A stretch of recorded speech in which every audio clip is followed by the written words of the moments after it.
This episode, firstly, our producer Emily is in the studio because she's actually listened to this episode. I got this message from Emily last week once she'd listened to it. She was like, oh my God, the Gabby episode is wild. I can't believe this happened to her. So basically, she got in touch with us. Do you remember, Emily, this would have been maybe like a year ago. We put a blog out. It was anonymous. She didn't want to be named at the time. I think the title was, I'm in $700,000 worth of debt with... This is the same person? Yes. No way. So this is the same person. So basically, I guess the comms between her and who this was with at the time maybe it wasn't appropriate to share who she was or who. Right, okay. Who they were.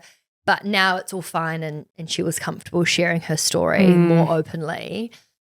But basically, this is a story about buying property and one thing after another going wrong. It's relentless. The entire time there's another thing and another thing and another thing. And you're just like, this poor girl. I know, you're like, surely not. No, that didn't happen. And then this happens and then this happens. We actually recorded for an hour and a half. I'm sure by the time it's edited, it'll be less than that. But the poor thing had a really rough time. And I think it's a great reminder that buying property, like for most of us, it's the biggest investment we've ever made. It's the most expensive purchase ever. And understanding what worst case scenario is, having done the numbers to the point where it's like you've done almost worst case scenario is really important. I mean, there were so many learnings in this episode. I just thought I feel so bad for you that we're learning this because of your misfortune. Yeah.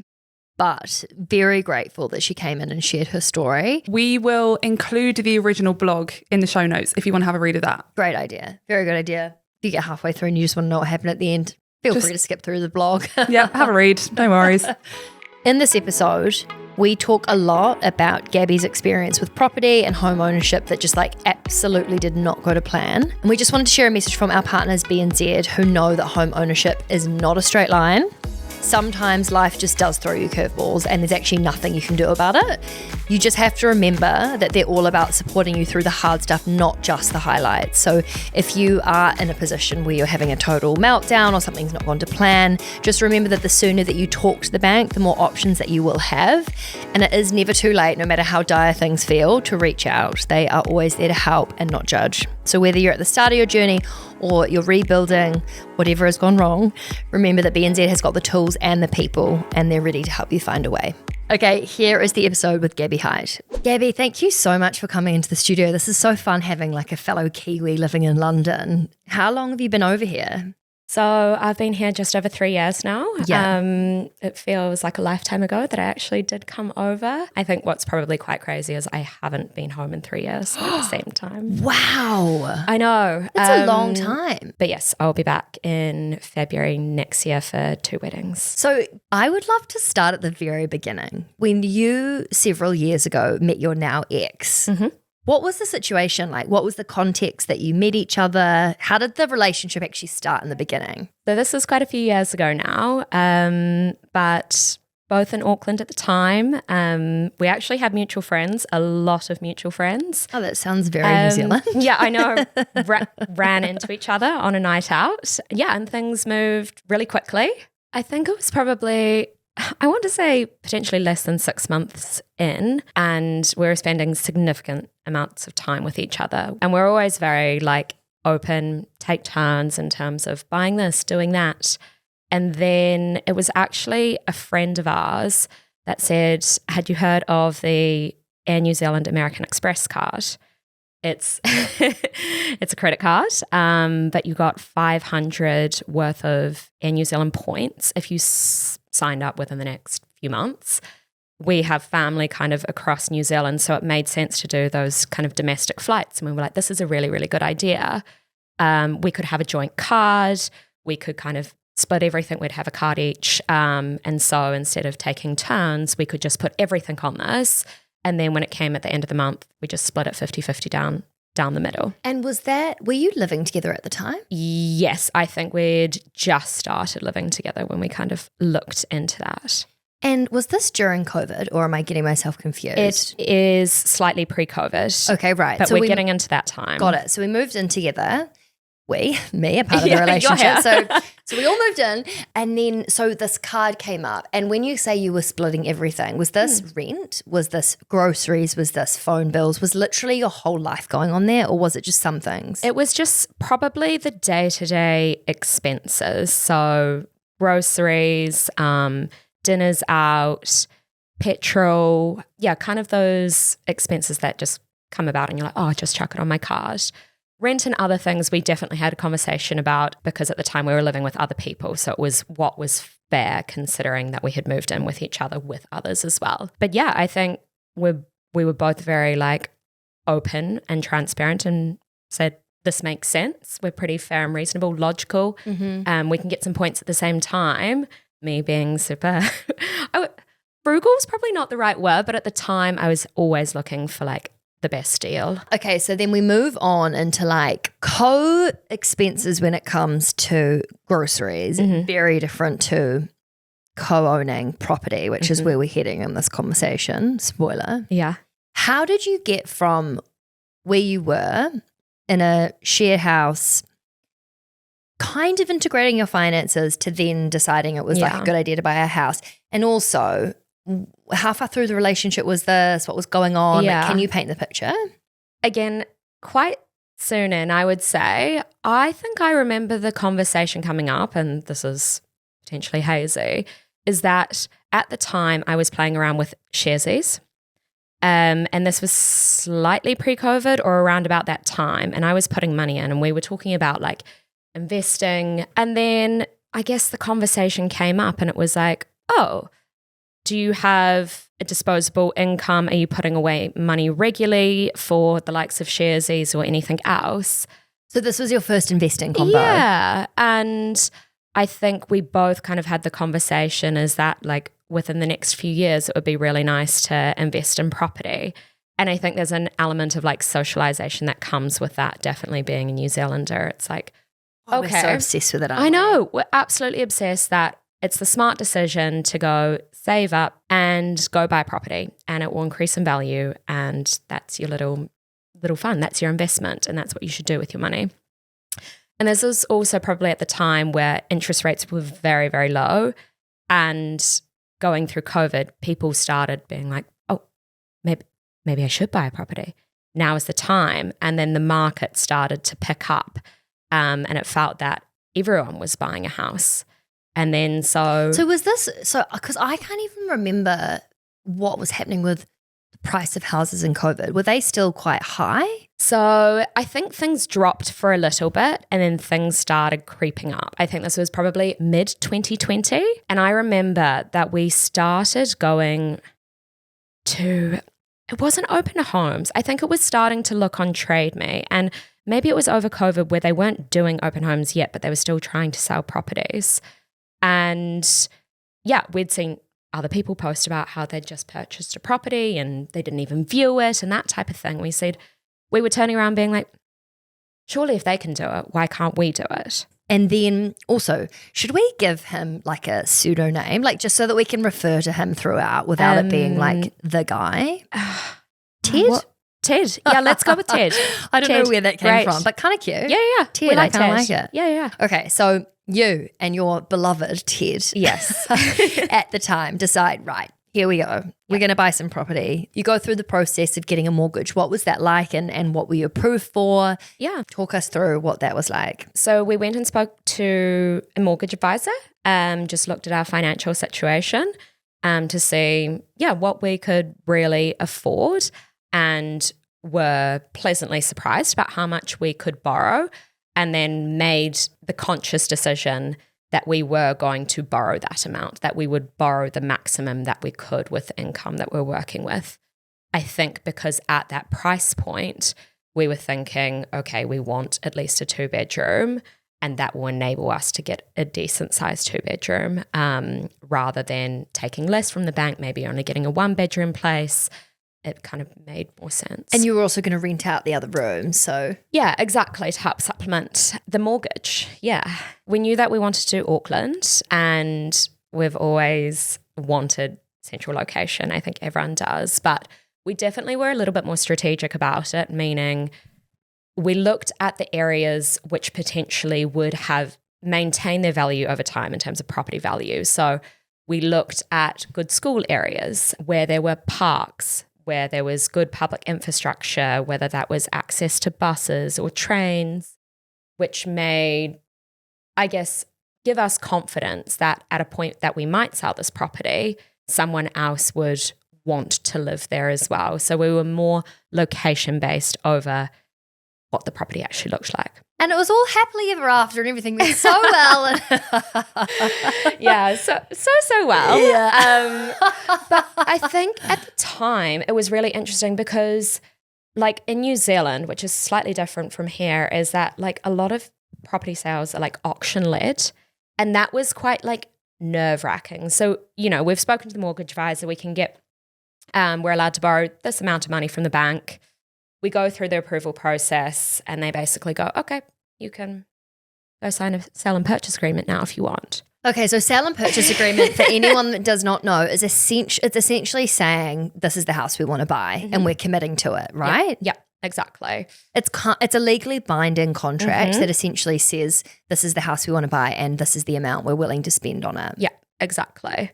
And prior to that point, I mean, scrolling Trade Me, we went to like quite a few viewings, but it was also at that time that you go to view a property, and I think we viewed one and it was like a 2-bedroom. It had a lot of land around it, and we turned up and there was like close to 20 other people coming to view the property. So stressful. Yeah. Like, what are you meant to do to stand out? That's exactly. like going for even a rental property that you've got that many people is terrifying, let alone the biggest purchase of your life. Exactly. And so we actually went to that auction and they give you the little... The paddles, stop. The paddle. Were you nervous? Oh, so nervous because I was like, am I a responsible adult? Like, am I allowed to do this? But also I think at that auction as well, someone was like a phone bidder. So there's so much going on. And I think there was probably like 6 or 7 different parties that were bidding is my recollection of it. Is it just this big blur where you almost feel like you were drunk and you kind of can't remember what was going on? Yeah. I remember the room. I remember the auctioneer. I remember nothing else. And was this your first auction? Like I'd been to auctions before, but not to purchase myself. Like I'd seen the auction process. And we did get sucked in, as they say. So meaning you go in and prior you should say, what's my limit? And we had said, I actually can't even remember. Let's go. It was like 850. We were like, we're tapping out there. We don't think the property's worth that much more, even if we could borrow more. And did you make that decision with anyone else's input who looked at the house and said, yeah, don't pay more than $850? Yeah, I mean, we had our parents that also came and like provided their 2 cents, but they were very like hands off, meaning we would ask them for advice and they'd definitely help and provide, but they were like, you guys are adults. You guys can make your own decision. I'm like, Mom, I'm a child. I'm like, no, please give me all your input. For that one as well. So we went and viewed it and there was no building report done on that. So for anyone that hasn't bought a house before, a building report is kind of like if you're going to buy a car and you've had a mechanic look over it and say, oh, it's missing a radiator or something. Yeah. Or the brake's totally not going to work. So you're going to have to replace this. So not having a building report is kind of buying blind in a way, isn't it? Yeah. And so actually what we did, because we're quite interested in that house at the time, is that we got our own building report done because they had said on like the listing that it was insulated in the roof, floor and ceilings. And we were like, that's quite important. It's like a weatherboard property. And then our builder went over and he said, there's no insulation in the roof. But we wanted to tell everyone else at the auction that so that we could keep our price low. Oh, so you wanted to get up at this front, like, hi everyone. Yeah, just we've FYI. done a building report and we just want to let you all know. Yeah, and at the time, that's actually really a good point because if you're bidding on something and you don't know all the details, you're going to bid higher if you think it's a certain way. And other people could have done their own building reports as well, but we knew this information and so we were like, we still like the property, we'd still be interested, but we know it's probably not worth exactly what they're wanting. And yeah, I mean, I think the builder maybe cost us maybe like 400 New Zealand dollars to go have a look. And that for a lot of people, depending on the circumstance, that might be a lot of money to not buy the property. Oh, do you know what I mean? A lot of people do that 3 times and then they're like, oh, well, we can't actually go for any more properties because we've used our budget Yeah, for. exactly. Yeah. Okay, so you were at the auction, you had your paddles, the bidding started. Yeah. And did you feel like, okay, we've got our plan is 850, blah, blah, blah. Like, what other tips, tricks, things had you thought about going into it? We had always been told, like, remain calm and stick to your budget. So much easier said than done. I actually don't even think it was 850, but it was something like that. And it came around, and I think we just like looked at each other and we were like, should we go a little bit high? I mean, long story short, we did go higher, but we didn't win the auction. Okay. So other people significantly, I think someone paid like 60,000 more than what we were willing to pay. So actually went well beyond. And it was actually probably hindsight quite a good decision that we didn't go any higher and that we didn't purchase it. Because what we did end up buying was actually a new build property, which has been like an absolute savior in terms of maintenance costs and things like that. With the new build came like a master home builder's guarantee, basically meaning for the next 10 years, if anything goes wrong with the property, they are obligated to fix it. But a lot of the beautiful kind of weatherboard properties that we really liked and really wanted, they've been standing there for 50, 100 years, however long. And so probably actually require a lot of maintenance, some might roof, etc. So our investment that we made has been relatively low cost from a maintenance point of view. So you ended up buying a new build. Yes. Where did you find it? How much did you pay for it? Run us through the purchase. So we came across a showroom and it was looking very glamorous, all shiny. There was magazines. There was kind of like a little model in the showroom. And we were walking through the city weekend, and we were like, we'll go have a look. And it was the first day the showroom had opened, and there was kind of a real estate agent standing there saying there is a block of 16 kind of townhouses that are being built in a central kind of area. Do you want to take a look at kind of the imagery, the size of the bedrooms? And we were like, yeah, we'll sit down, have a conversation. And we looked at all the 16, and there was kind of various sizes. There was 2 bedrooms, there was 3 bedrooms. But we noticed that all the prices were staggered, and some of the layouts were exactly the same. However, there was about like 10, 20, 30K difference between the exact same property. And we were like, that's strange. The one that costs the least, how is that different from the one that's 50,000 more? And they said, it's actually not, but it's incentive for people to act and buy straight away because they know everyone's going to choose the cheapest first if it's exactly the same as the one that's 50K more expensive. Genius. I would have been like, I've snuffed out some truffles, here we go, the best thing I've ever found. Exactly. Buy now kind of thing. That's exactly what we did. We were like, okay, that 2-bedroom, that's the cheapest of the 16. Where do I sign?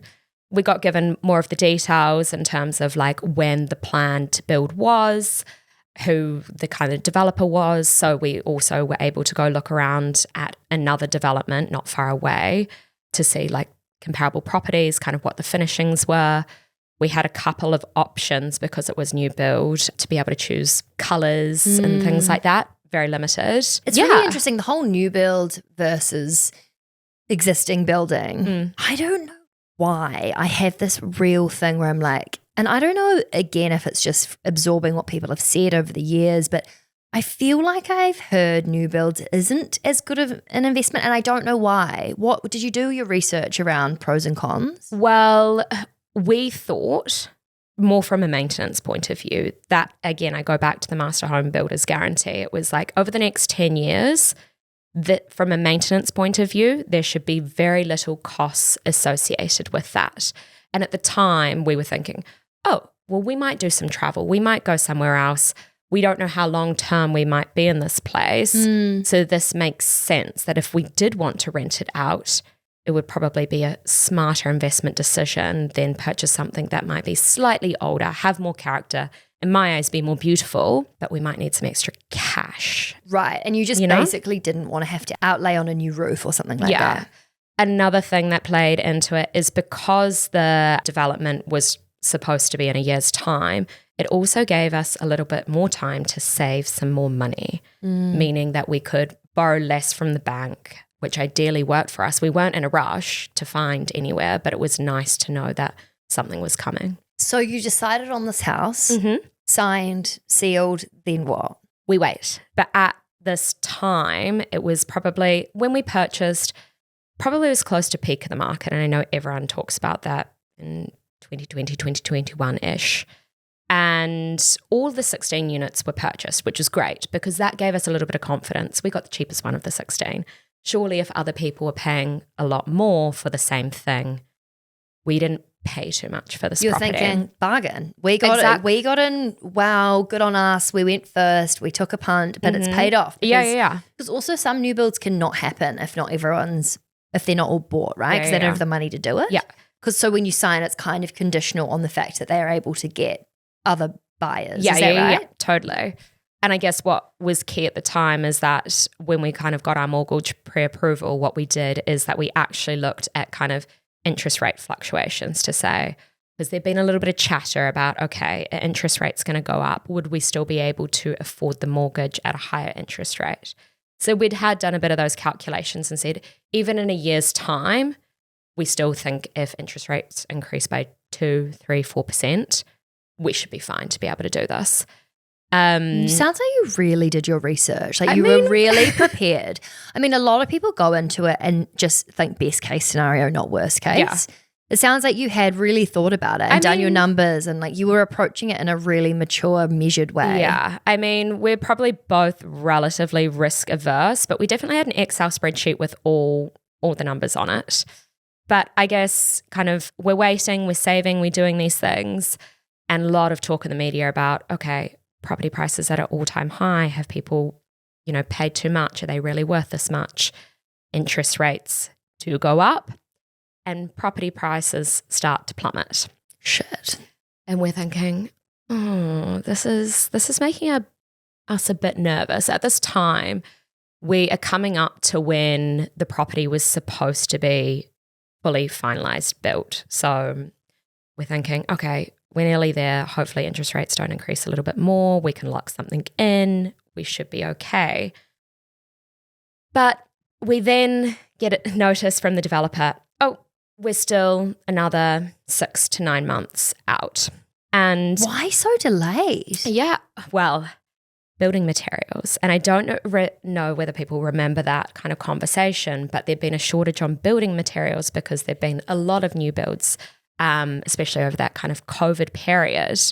And so the properties just couldn't be built. We actually went past to look at what had been done and they'd laid the foundations, but there was no walls or anything. And that's genuinely terrifying. And so you were meant to be at kind of almost built at this point. Yeah, 100%. And we said, okay, we know the terms of our contract. And there is a sunset clause where basically it's like once you reach a certain point. You can't pull out. You can't pull out, but if the developer doesn't pull through and build by a certain point, you can. There is an out for everyone. But we hadn't reached that sunset clause yet. So at the same time, we're still in. We're at this point, we'd paid the 10% deposit. So we were locked and loaded. We said, well, we've just got to wait. So stressful. So stressful. And so is this in the middle of COVID? Is this lockdown sort of time? This is coming out of COVID. So after the lockdown. Oh my God. So you'd been in lockdown. Yeah, waiting. Together, waiting, saving, stressed about what you can see happening in the media. Yeah. Huge toll on a relationship. Yeah. Even just one of those things, being in lockdown in itself is enough to be incredibly relationship testing. Yeah, and we were getting a bit nervous because we also knew that once it came around to settlement, that everything was contingent on the bank doing a valuation of the property to make sure that when the bank are about to lend you money, that it's actually worth what you've paid for it. I don't understand how, so sorry, just to clarify. So you sign up, you sign on the dotted line, you've done your sale and purchase agreement. You wait for a certain period of time until they've sold all the rest of them. Then there's a time in which you have to pay your deposit. Yep. At all of these points, can you pull out? No. So you're fully committed as soon as you've signed the sale and purchase agreement. Yeah, we're committed. We transferred the 10% as like that's your deposit. That's your holding money.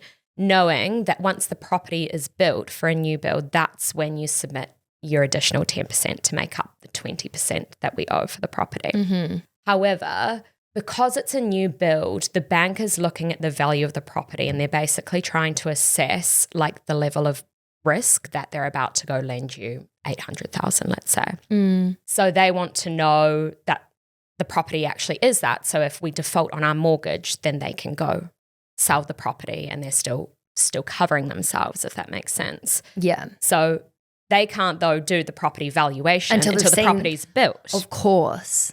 However, in our clause, in our sale and purchase agreement, it basically says that like you have 2 weeks or 10 working days, something along those lines, from when the developer notifies the property's ready for you to settle. The bank needs to be able to basically commit to the mortgage. They need to do the property valuation, and we also need to hand over that other 10%. So we get notice that the property's ready for us and this is the date that we can move in.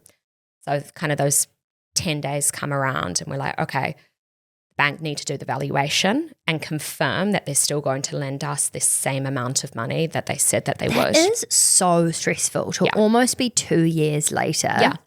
And when a market can change so much, that is not talked about enough in terms of how much that can change the whole deal. Yeah. Did anyone tell you that?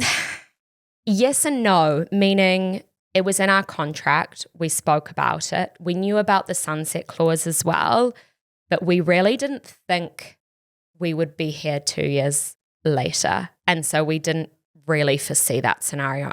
And you also don't think about the market changing that rapidly either, because especially for New Zealand, the property market has been so consistent for such a long period of time. COVID is a complete spanner globally for every industry. Yeah. So it's a pretty bizarre and unique scenario. For sure. And so when the bank told us that they're doing their valuation, we were thinking, oh, they're still going to lend us what they said they would, because we still need that money. We have been saving, but we still need the full amount that they said they were going to lend us. And everyone thought, we'll be fine. Again, I go back to the point that there were 16 different units there and we paid the lowest for other 2-bedroom units that were exactly the same. So we thought, if other people had done this, they're also going to find themselves in a tricky situation if the bank isn't going to lend them the amount of money. And just to explain that situation is that if the bank says, no, we can't lend you as much as we originally intended, you, as the person that signed the sale and purchase agreement, has to come up with the additional cash. Oh my God. Yeah. And then what happens if you can't? Your 10% deposit is gone. Yeah, goes to the developer. But then what? Can you still, if that's worse, I mean, that's still a terrible situation, but let's just say that happens and you can't come up with the rest of it. Yeah. Is that you can default on the sale and purchase? It just means you don't get your deposit back. Exactly. Yeah. So it's the holding to make sure that you follow through. Over $100,000. Yeah, basically $100,000. Yeah, exactly. Okay, so a lot of money. Yeah. A huge amount of money. So we're waiting for the property valuation. Then we get sent through this 5-10-page report, which basically looks at like comparable sales, what the property is built from, who built it, the area. And it comes through 40,000 New Zealand dollars less than what we said that we were going to pay for it on the sale and purchase agreement. Okay, so that basically means what the developer had valued it at and said it would be worth. Yeah. It was 45,000 less. 40,000 less. 40,000. So you had to essentially find 40,000 within. Not quite 40,000. The reason being is that the bank said that they would lend us 80% of what the property was valued at. So that means that we were 32,000 short, which 32,000 is a significant amount of money to have. And literally, I remember opening up the report and I was like, Ted, come here. Teddy. We have an issue. We have an issue. And again, I spoke to my mum. She was like, you'll be fine. Your mum just always the supportive one. On the phone to my mum. It's not It's not fine. I'm forwarding you this report right now. Is your mum like a property lawyer? Why mum? She works in real estate. Okay, stunning. So she's reasonably... yeah, exactly. So she's seen property valuations before. Perfect. Great. Very handy. So super handy. I would have just gone into full panic mode. I wouldn't have been thinking, let me see if what is going on with this report. I would have just thought, how the actual fuck am I going to come up with $32,000? Exactly. And then I think we had the conversation, okay, I'm getting on the phone with mum. We're going to go through this report. How much money can we actually come up with? Meaning, if we need to find $32,000 within, I think this maybe would have been like day 9, day 8, like 8 working days, where can we possibly find this money? My God. And you can't just, well, you can drain your entire bank account. I didn't have 30,000 in my bank account. Absolutely, absolutely not. It shouldn't be in there anyway. Thank you. Very good. Nice. And I think he went off to do that. I got on the phone with mum and we went through it literally line by line, looking at what other properties were valued at and whether there was any flaws with that. So they'd like benchmark our new development against another one in a different suburb, but a similar build. And we kind of made like a little bit of an asterisk against that and said, okay, a less desirable suburb because of XYZ reason. For this particular suburb, property is actually worth significantly less. Therefore, we should be valued higher. I go back to the weatherboard conversation. There was like properties in there which were made from brick, but weatherboard is more desirable, more expensive material, etc., like that. So we went through and said, what possibly in this report could we go back and contest and say, actually, we disagree with your findings. Can you please value our property higher than what you're saying? Can you get a second opinion? Like, can you get someone else through? Yes, you can get a second opinion, but because we had got pre-approval with our bank, we didn't have time to do anything. We had selected our bank, which we'd got pre-approval from, so we had to use that bank's valuation. We couldn't take another one. Yeah. Okay, right. So so then what happened? So going through the report, and within a couple of hours, we'd like come up with everything possibly under the sun and sent it back to the people that had sent it to us. Number one, to say, is there any room for negotiation on this? We were really trying there because the majority of property valuations, people do this for their job. Then it's backed by evidence. That was going to be really, really difficult to get across the line. Then what else did we do? We went actually to our developer next, and we sent an email to the agents that had sold us the property as well as the developer saying, this is what's happened. Our valuation has come in less than what we've said we'd pay for it. We can't be the only ones in this boat. We know we paid the least for these properties. Others will probably be exactly the same. The developer came back to us and same to the agent and said, you're right. Other people are in the exact same boat that have purchased in this exact same location and same townhouses. However, developer doesn't care.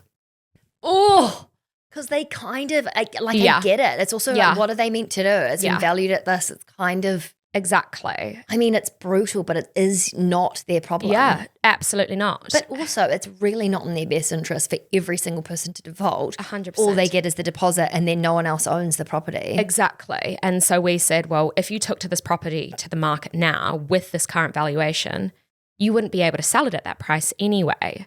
So we went back to the developer and said, would you give us a loan? i.e., we pay less for the property now and we will pay you back longer term. Is there any is there any other kind of negotiation that we could do on this? That was a no. Oh, they're really coming to the party. Yeah, really coming to the party. Then we went out to our family essentially. Actually, sorry, before we went out to our family, we looked at realistically what we could pull together. We were looking at draining everything at this point and said if we could do this short term, to save ourselves close to the 100,000 that we're about to lose if we have to default, we will stretch ourselves as thin as we possibly can. But also, even if you were splitting that down the middle, 15 grand each, when you've already stretched to go in is like, Where would you get that from? Were you thinking selling all your shares, selling everything you own? Like what, when you say stretch yourself, what was that looking like? Literally, I think I was like, I could come up with 5,000 in my bank account. I think I had about 7,000 in sharesies that I could do, but that would be negligent as well. And also everything to your name. Everything to my name. The sharesies did end up going, did take a little bit of my own money, and then also was able to get a loan from a family member. We didn't have family that just had thousands of dollars sitting in cash ready to be used. And there was also an element of, we're adults. We've chosen to make this decision. We looked at this nearly 2 years ago and we said that we could afford it. Maybe we should have, looked at the reality, and that could have been a possible scenario. And maybe we shouldn't have gone and signed for a property that was stretching us too much. So you basically got to the point where you were, is self-flagellating the word I'm looking for, where you were just thinking, this is your own fault, get yourself out of it. It's not anyone else's responsibility to pull you out of this mess. It was sort of one of those. Yeah, it was one of those. There were so many tears, so many sleepless nights. The other thing that we did consider as well was like a second tier lender.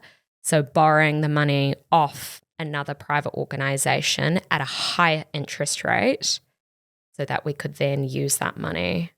There's just I think the thing that makes this the worst is that it's the time frame. So it's like you've got to make these massive decisions in a really short space of time with huge repercussions if you can't come up with, such a pressure cooker. Yeah, 100%. And not a great place to be making sensible decisions. No. And even things, I remember being like, okay, my next paycheck is coming in 2 weeks. So if I literally go to like 500 in my bank account, could they get me through the next 2 weeks?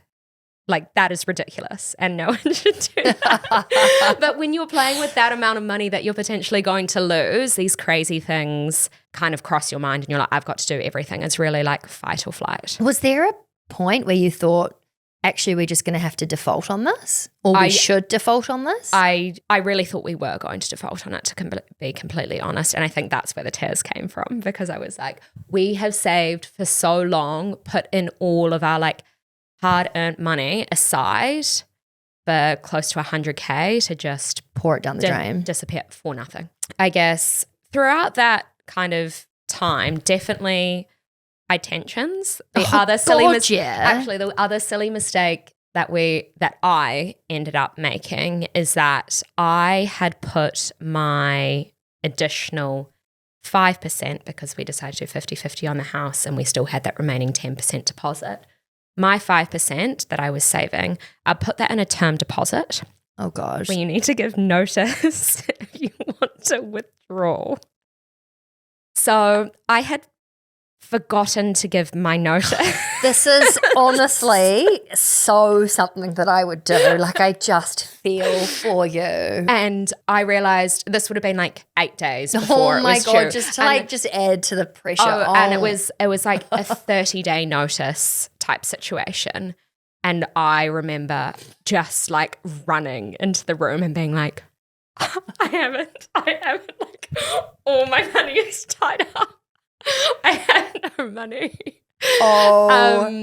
Ended up speaking to the most lovely lady who basically, I said, this is my situation. I know this is the terms of like my term deposit. Is there any exception to the rule? Can I pay an additional fee to like get the money out? And she was like, okay, I'm going to have to escalate this as a critical kind of urgent procedure. She then went and dealt with. Was your term deposit with the same bank that you were getting the mortgage from, so they knew that? No. Stunning. Great. Because the kind of the bank where we had the mortgage, their term deposit rates weren't as good as this other bank. So naturally I went with the one that. Oh God, the thing is, I did too much research. I was going to say, you really almost shot yourself in the foot by being so organised. I know. Damn. I know, that was really silly. So we expedited it. Did we get the money out? Yeah, we got the money out. They basically came back, and I remember because they were like, we're going to need like another day. And I was thinking, I don't think I actually slept that night. I was like, I have no words. I have no money. I call it a day. This is the end of me. I am a broken human being. Oh, God, I you don't poor want to be thing. an adult anymore. I want to be a child. I don't want to do this. Can I move home? Like, what am I doing? Can I go back to school? I'm just done. Exactly. Oh, God. So anyway, ended up being able to get that out, put that into the bank account as the starting point, combined that with kind of the leftover my savings, sharesies. So you sold all your stocks. Yeah.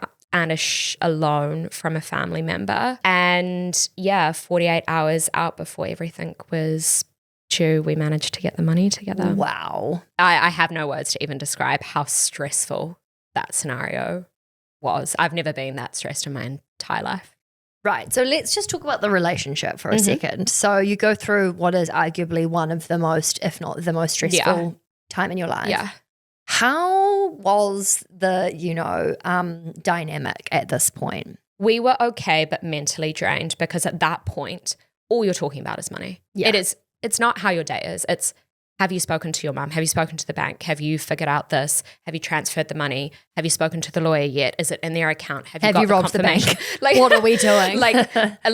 Yeah. It's only that because that's all that's top of mind. So it's like you go from being in a romantic relationship to being business partners that are 100%. having a sinking ship. 100%. And then when it all went through and settled, which is meant to be a really exciting, so uplifting, empowering, we did it moment. I'm imagining it didn't feel like that. No. And they were like, here's some champagne and the keys to the property. And you're just like, I don't even want to drink the champagne. Like, I just feel exhausted, mentally drained. And I'm also still nervous because I've now got a very little safety net that if anything does go wrong with this property, I lose my job tomorrow. Again, it probably brings up the conversation of income protection insurance and things like that, which didn't have.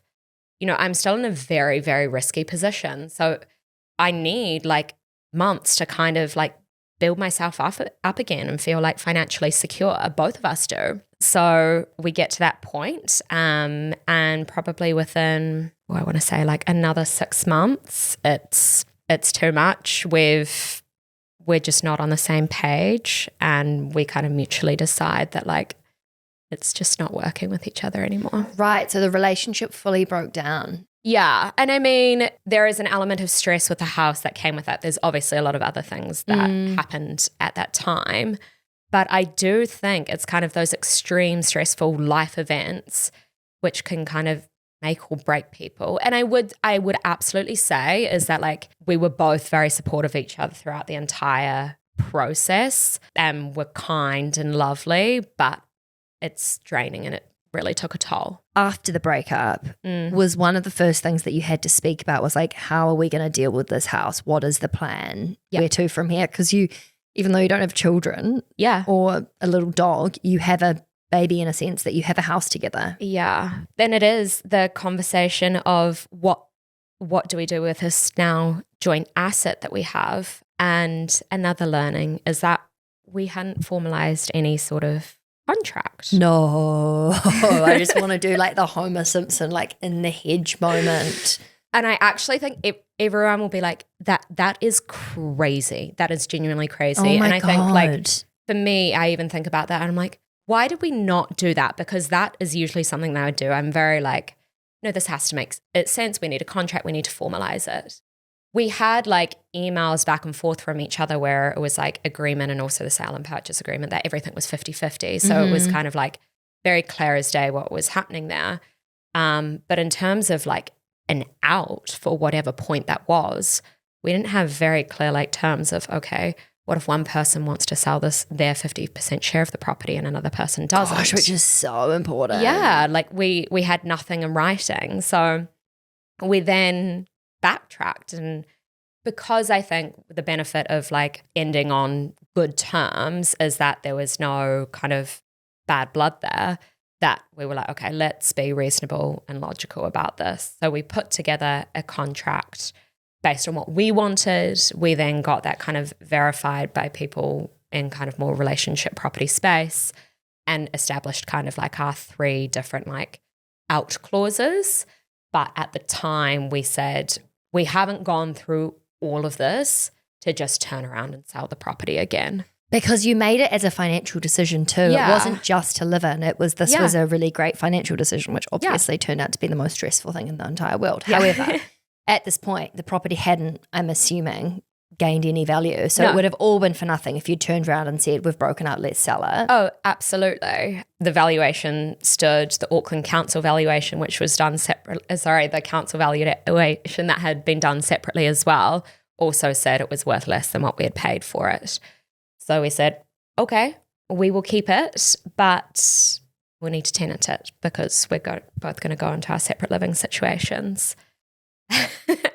And that was interesting. Again, the hype around, okay, the property market and property prices and the rental market as well. We'd really been led to believe that in a good location, a new build, plenty of people want to rent your property. Oh my God, why would they not? Why would they not? Oh my God. So we went out to kind of a property management agency. We said, can you put up the listing, etc. They did. Initially, we had maybe like 4 or 5 people interested wanting to come through viewings, which was positive. All various different backgrounds. We're like, okay, we have some interest. Yeah, 5 is like surely if 1 or 5 or 4 drop out, at least Yeah. there's someone. And we had our preference of who we wanted to select, and we started kind of the due diligence, the background checks on them, and then had told the others we're going to go with someone else. And then kind of like took the listing down. Once we continued the due diligence for these people, they then turned around and said halfway through the process, actually, we found another property. We're not going to take yours. Oh my So God.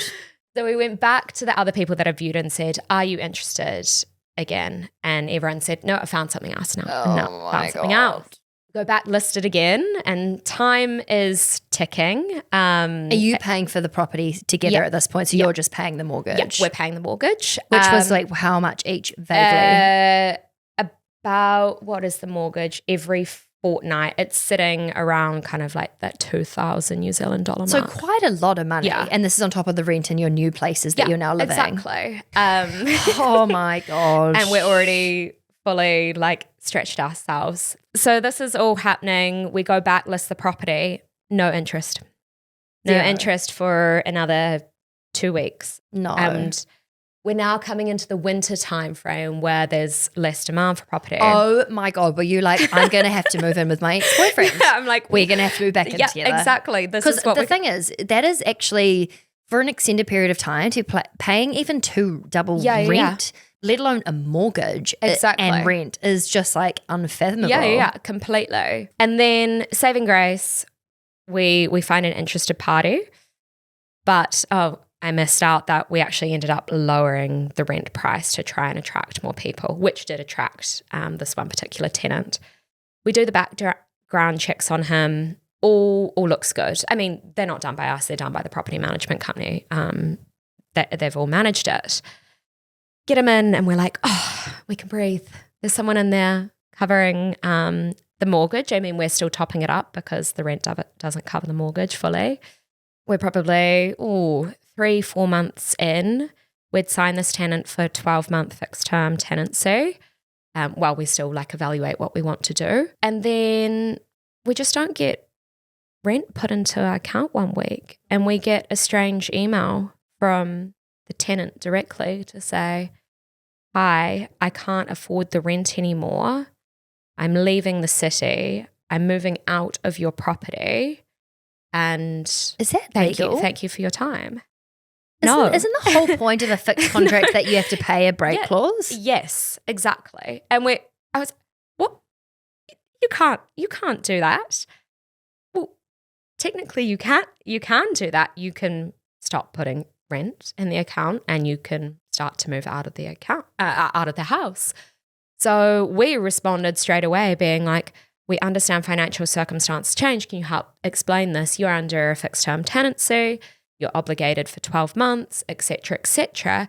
If you're having a difficult time in terms of being able to pay your rent, let's have a conversation maybe about a rent reduction. We'd really like to continue to make this work. There is also kind of the back of mind of this person's being a little bit cheeky, because we did do the background checks. We were able to see how much money he had in his bank account. And so we were confirmed that he could afford this for the 12-month period as well. Anyway, that didn't work. He said, my circumstances have changed. I am leaving. I am moving out. I will be gone by this time. Oh my God. He disappears, essentially. We try speaking to him on the phone, emails. We try everything to negotiate with this guy.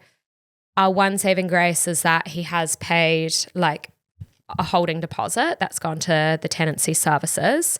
So there is some money held for these exact scenarios. So we basically speak to each other, Ted and I, and we go, well, do we try and fight this in like the tenancy tribunal, or do we just invest more of our energy and time? Is it more worthwhile to just go back to the property manager, get it listed as soon as we can, and just get someone to try and take over as soon as possible? And we thought, we just need to invest our time in getting this tenanted again. Let's just put this man to the side. We'll deal with that later. Let's just get someone in there. So we went back out to the market and managed to quickly turn around new tenants to get into the property as soon as possible. We then weren't able to claim any compensation back from the tenancy services for this guy not following through on his 12-month contract, but we were able to get back kind of his holding deposit. So you still own a house with your ex? Yes. You're still in like $700,000 worth of debt with him? Yes. I mean, your purchasing of a house process has gone literally the complete opposite to, I imagine, what you thought the plan would be. What have been your biggest learnings, takeaways, things that people can, I mean, obviously we've already touched on heaps, but just to reiterate some of those main points to help people to either avoid ending up in a situation that is less than ideal, or if they do and they have to navigate it with someone they're no longer in a relationship or friendship with, if they've done it with someone else, what would some of those main learnings be? I think definitely plan for like the worst case scenario, i.e. spoke of interest rates. What if interest rates do increase and your mortgage does increase as well? Are you able to cover yourself in that specific scenario? What is the worst case if someone loses their job tomorrow? Is there some sort of income protection insurance as well that, you know, if you can't cover the mortgage, what it is kind of your backup plan? And again, I would go back to especially the property valuation in a new build scenario. It sounds ideal getting a new build property, but you know, if the valuation is not going to come in until 10 days before you're due to settle, and that's subject to change, I would have loved someone to tell me saying, oh, you should have had an extra 55 or 50,000 up your sleeve just in case. You know, it's looking at all those scenarios and saying what possibly could go wrong here. And you don't want to focus too much on the negative because you want it to be a super exciting experience. But just planning those out, those possible scenarios would be like my absolute number one. Like, what could happen? Another one is probably maybe if you do get approved for $1 million, whatever that is, you don't have to use go it all and buy $1 million, even though you might say, I can. Doesn't mean that you have to do that. Okay, and then also getting a contracting out agreement. Yes, 100%. Like, what is your out? When are you selling? And if you have to sell, what are you doing? If you break up or you're no longer friends, what's the process? Like, get a lawyer involved. And 100%. And I definitely think the unconventional way of doing it, whether it's with the ex-partner or even with a friend, there is multiple different ways in which you can purchase property. And I must say that actually going through the experience with someone else, it's less isolating and you feel like there is support there. So it's not something that I would not recommend. I actually would recommend it to others as long as you're clear on that worst case scenario, you have your clear terms if things don't go according to plan, and it's clearly documented is kind of what I'd say. In hindsight, thinking about the idea of the ultimate investment with property, are you still glad you did it? I've definitely thought about this a lot. Sometimes I'm like, that aged me 10 years, for sure. But at the same time, very proud that kind of got through that and managed to make it work. And now I'm really happy with kind of this scenario. I mean, I do think it's a huge achievement for anyone to purchase a property, to say that I was able to do that, still maintain my job, earn an income, invest. I mean, it's pretty amazing that you've built your emergency fund back up. You're able to invest that's amazing. I mean, it definitely took time, and what people may or may not have seen, especially close friends, is that there was absolute times where I was saying no to things because I was like, no, my priority is this, to get my financial security back. And then I can go on the overseas trips and do that. So I definitely went without a few things for a while. But I mean, my context is always sacrifices to be made. And so now looking at it, I would say, yeah, it was a roller coaster, but definitely like a worthwhile experience. And I'm so glad that like I can sit here today and, be proud of everything that we kind of went through. And do you check in with Ted? Like, do you have like your check-ins in terms of where's the property at? Like, is there any maintenance that needs to be done, blah, blah, blah. And also, what do you think your plan is around selling? Like, where did you land on those out clauses? So we basically have the discussion every year that comes round as to what we'd like to do. We put everything kind of email comms. We have our regular council bills that come in once a quarter. We have our body corporate fees that come through. It's organised, there's structure. In terms of any like plans to sell or what we want to do, it's still like a very open conversation. We want to continue renting it for now, and we'll see what happens. I mean, 6 months, things could be very different. In 2 years, they could be exactly the same. I don't know. But do you have a agreement where you won't sell unless it gets to this valuation, or you're going to hold on to it until, like, is there like a minimum amount of time you've agreed to keep the asset, or is it totally open? It's totally open. Is that dangerous though, in terms of like, what if tomorrow he said he wants to sell and you really don't? I mean, we do have a clause that kind of says that if we need to go through mediation, but also what we can appreciate is that each other's financial situations might change significantly. If I was to lose my job tomorrow, I wouldn't want to be held to having to hold on to a property to continue to pay the mortgage if I couldn't find a new job within a very short amount of time and wanted to keep that door open. So I think we're both kind of open-minded about what could happen in the future. And so that's pretty brave and like open. Yeah. Because, if that did happen and you had to sell and it was even worth even less than when you bought it, that would be so average. It would be, but then also we want it to be mutually beneficial. I mean, we both wouldn't want to sell if we think we could get less for it. So we're quite on the same page. And I do think still today we're very like logical in terms of our approach and what we see that future. And I think that is holding it on for a bit longer, seeing what happens with property prices. What happens if one of you gets a new partner?